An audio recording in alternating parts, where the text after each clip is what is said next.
Je m'appelle Chloé Bertrand, j'ai 28 ans, et le jour de mon mariage, j'ai trouvé mon père debout dans un couloir, sans chaise, tandis que 8 membres de la famille de mon futur mari occupaient la table qui aurait dû être la sienne. Table 1, au centre, face à la piste de danse.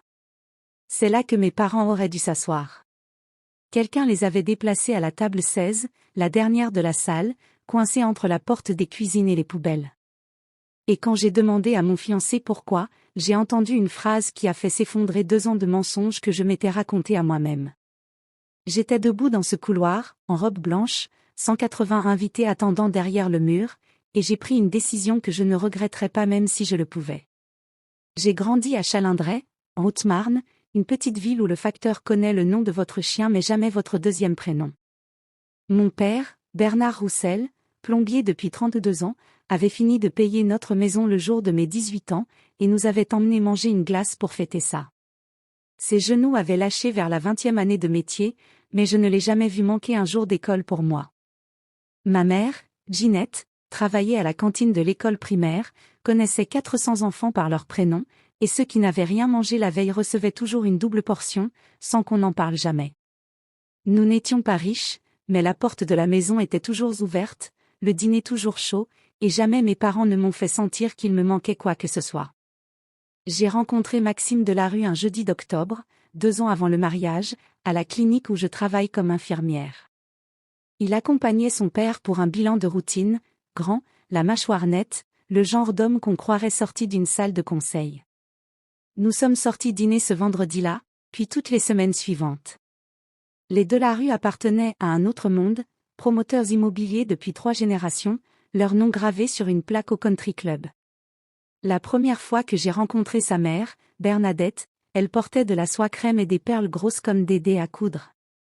Elle m'a serré la main, m'a détaillé de la tête aux pieds, et a dit « une clinique de quartier, comme c'est intéressant ». Elle a ajouté que Maxime sortait avant avec la fille d'un médecin de la clinique privée, avec ce sourire qui n'en était pas un. Je me suis dit que c'était juste sa façon de parler. Maxime m'a serré la main sous la table et a murmuré « elle va s'y faire ». Elle ne s'y est jamais faite. Mais j'étais déjà amoureuse, et l'amour excuse ce dont on devrait s'éloigner. Maxime m'a demandé en mariage 14 mois plus tard, dans le restaurant familial, bougie, quatuor à cordes, Bernadette assise 3 tables plus loin. J'ai dit oui malgré tout, parce que la bague ne venait pas de Bernadette. Elle venait de l'homme qui avait conduit 40 minutes pour m'apporter de la soupe quand j'avais la grippe, qui disait que mes parents étaient des gens bien. Puis les préparatifs ont commencé, et la version de Maxime que je croyais connaître a commencé à se brouiller. Bernadette a choisi le lieu, le country club familial, pas la petite église de Chalindray où mes parents s'étaient mariés. Elle a choisi le menu. Et quand ma mère a proposé d'apporter son fameux gratin dauphinois, Bernadette a répondu « glacial, c'est gentil, Ginette, mais c'est un dîner assis, pas un buffet campagnard ». Ma mère a ri pour faire bonne figure, mais j'ai vu ses mains se crisper sur ses genoux. Chaque fois que je protestais, Maxime répondait « laisse maman gagner cette bataille, après le mariage ce sera juste nous ». Je pensais perdre les petites batailles pour gagner la guerre. Je me trompais. Bernadette testait jusqu'où elle pouvait pousser, et je reculais toujours. Le matin du mariage, j'étais au country club à 10h, 180 invités attendus, la moitié du côté de la rue, hommes d'affaires et membres du club, la moitié du côté Roussel, ma tante Josette, des collègues infirmières, ma meilleure amie Camille, des voisins qui ne savaient pas ce qu'était une assiette de présentation dorée.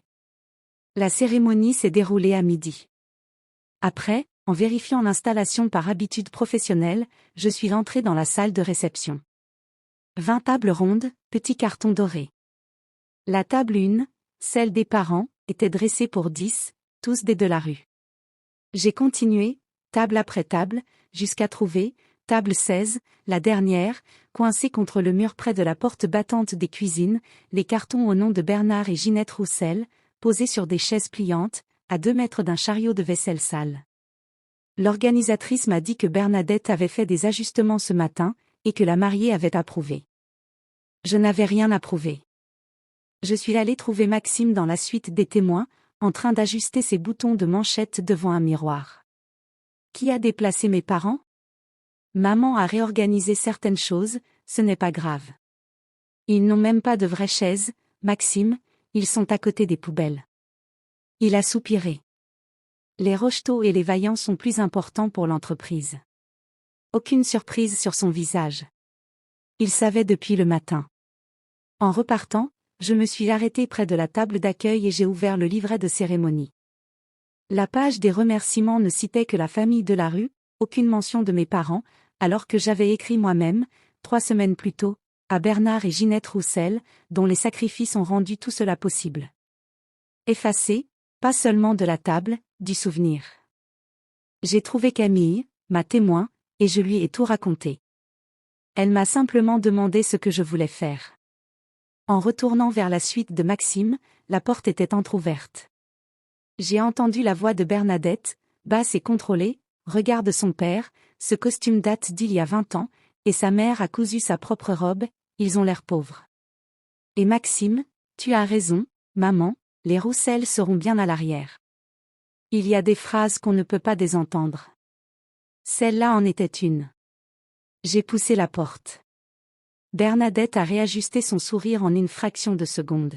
« Chérie, tu es à cran, » a dit Maxime. Je respire parfaitement, ai-je répondu. Je n'ai jamais été aussi lucide. Camille m'a rappelé un détail crucial en aparté, l'acte de mariage n'était pas encore signé, prévu seulement après le dîner devant les invités, une mise en scène voulue par Bernadette. Légalement, je n'étais pas encore mariée. Je suis allée m'asseoir avec mes parents, table 16.